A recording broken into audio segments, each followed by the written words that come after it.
கர்த்தருடைய மகா பரிசுத்த நாமத்திற்கு ஸ்தோத்திரம் உண்டாவதாக. 141 சங்கீதம் 8 கர்த்தாவே, என் கண்கள் உம்மை நோக்கி இருக்கிறது, உம்மை நம்பி இருக்கிறேன், என் ஆத்துமாவை வெறுமையாக விடாதேயும் என்று தாவீது துன்மார்க்கனிடத்திலிருந்து தேவன் தன்னை பாதுகாக்க வேண்டும் என்பதற்காக எழுதப்பட்ட சங்கீதமாக பார்க்கப்படுகிறது.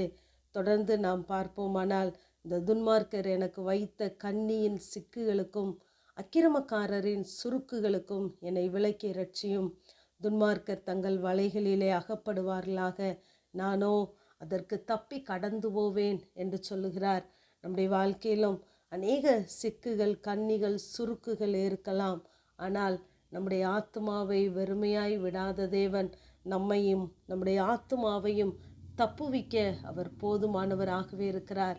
நாம் கர்த்தருடைய பிள்ளைகளாய், அழைக்கப்பட்டவர்களாய், தெரிந்து கொள்ளப்பட்டவர்களாய், பிரித்தெடுக்கப்பட்டவர்களாய் இருக்கிறோம்.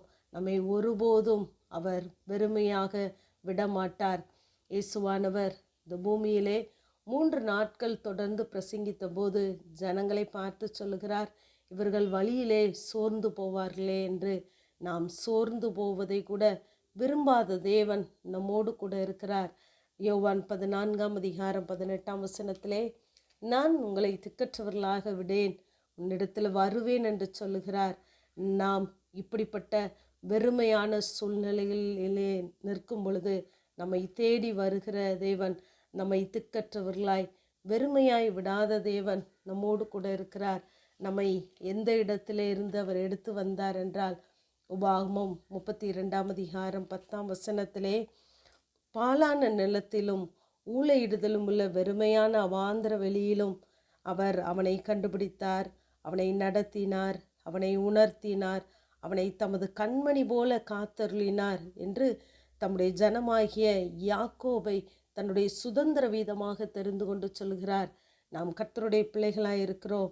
நம்மை வெறுமையான இடத்திலே அவர் கண்டுபிடித்தாலும் நம்மை நடத்துவதற்கும் நம்மை உணர்த்துவதற்கும் நம்மை அவருடைய கண்மணி போல பாதுகாப்பதற்கும் அவர் நம்மோடு கூட உண்மையுள்ளவராகவே இருக்கிறார். ஆகவே நாம் எதை நினைத்தும் எதை பார்த்தும் சோர்ந்து போக வேண்டாம். நம்முடைய ஆத்மாவிலே பலன் தந்து நம்மை தைரியப்படுத்துகிற தேவன் நம்மோடு கூட இருக்கிறார். எசேக்கியேல் 16 நாம் வாசித்து பார்க்கும் பொழுது, நமக்காக பரிதபிப்பதற்கும் நமக்கு ஒன்றை செய்வதற்கும் அங்கு ஒரு கண்ணும் நம்மேலே இரக்கமாய் இருந்ததில்லை.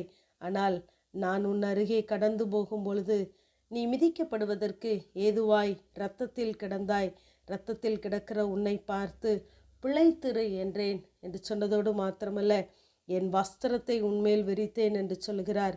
உன்னோடு கூட உடன்படிக்கை பண்ணினேன், இவ்விதமாய் நீ என்னுடையவளானாய் என்று சொல்லுகிறார். நம்மை தேவனுடைய பிள்ளைகள் ஆக்கும்படியாகவே தேவன் நம்மோடு கூட இருக்கிறவராய், எல்லாராலும் வெறுக்கப்பட்டு ஒதுக்கப்பட்டு வெறுமையாக்கப்பட்ட நிலைமையிலே நாம் இருந்தால் கூட தேவன் நம்மேல் அவருடைய இரட்சிப்பின் வஸ்திரத்தை விரித்து நம்மை அவருக்கென்று சொந்த ஜனமாக்கி கொண்டார். ஆகவே நம்மை அவர் வெறுமையாக விடக்கூடாது, நிரப்ப வேண்டும் என்பதற்காக தம்மைத்தாமே வெறுமையாக்கி அடிமையின் ரூபம் எடுத்து மனித சாயலானார் என்று சொல்லி பார்க்கிறோம். அவர் எல்லாவற்றாலும் நிரப்புகிற தேவன். அப்படியே நமக்கு தேவன் தந்த வாக்கு தத்தங்களும் ஒரு நாளும் வெறுமையாய் அவரிடத்திலே திரும்புகிறதில்லை. இந்த ரூத்தை குறித்து நாம் பார்க்கும் பொழுது, அவள் தன் மாமியினிடத்திலே வெறுமையாய் போகக்கூடாது என்பதற்காக இந்த போவாஸ் 6 படி வார்கோதுமையை அளந்து கொடுக்கிறார். பரம போவாஸ் ஆகிய நம்முடைய தேவன் இந்த உலக பிரகாரமான போவாஸை இப்படி செய்வாரானால், நம்முடைய பரமபிதாவாகிய போவாஸ் நம்மை அதிகமாய் போஷிப்பது நிச்சயம். ஆகவே நம்முடைய கண்கள் எல்லா சூழ்நிலைகளிலும் தேவனையே நோக்கி பார்க்கட்டும். நம்முடைய நம்பிக்கை தேவன் மேலே இருக்கட்டும். நம்முடைய ஆத்துமாவை வெறுமையாய் விடாத தேவன், நிரப்புகிற தேவன் நம்மோடு கூட இருக்கிறார். ஆமேன். ஜெபம். பிதாவாகிய தேவனே, குமாரனாகிய இயேசு கிறிஸ்துவின் நாமத்தின் மூலமாய் உடைய சன்னிதானத்திலே வருகிறேன். தவனமுள்ள ஆத்மாவை கர்த்தர் திருப்தியாக்கி பசியுள்ள ஆத்மாவை நன்மையினால் நிரப்புகிறார் என்ற வேத வார்த்தையின்படி கர்த்தர் எங்கள் ஆத்மாவை திருப்தியாய் நடத்துகிற தேவன், நன்மையினால் நிரப்புகிற தேவன். ஆண்டவரே, வெறுமையாய் விடாதபடி உடைய ஆசீர்வாதங்களினாலே நன்மைகளினாலே நிரப்போம். இயேசுவின் மூலம் ஜெபங்க எங்கள் நல்ல பிதாவே, ஆமென்.